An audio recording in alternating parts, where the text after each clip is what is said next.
He loved Grace with all his heart, and the thought of losing her was more than he could handle. He promised Grace that he would try harder, that he would do whatever it took to make things right.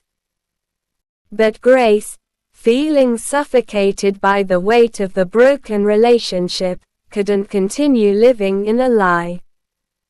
She made the painful decision to leave, to take their children and start fresh. The moment Grace left, the house that had once been filled with warmth and laughter became cold and desolate.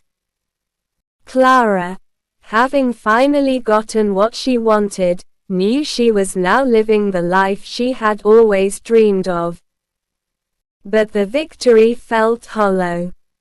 The absence of Grace, who had once been her closest friend, left Clara feeling more alone than she had ever been. The guilt that had once plagued her was replaced by a deep emptiness.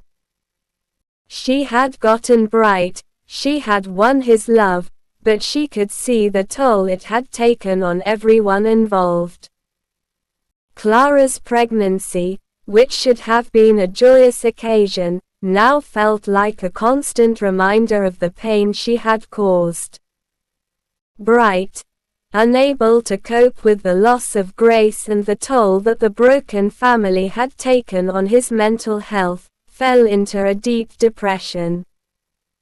The absence of Grace, the woman he had truly loved, weighed heavily on his heart. He couldn't understand why everything had crumbled so quickly, why the family he had built had fallen apart so violently. He was consumed by guilt and regret, unable to forgive himself for the mistakes he had made in his marriage.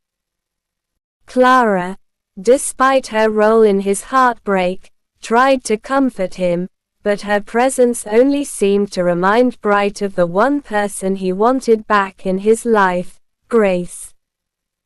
As the days turned into weeks, and the weeks into months, Bright's condition worsened. His physical health deteriorated as his emotional and mental state continued to decline. He couldn't escape the haunting thoughts of his past, the memory of his failed marriage, and the painful loss of Grace. He spent countless nights alone, drowning in the despair of what he had lost, what he had failed to hold on to.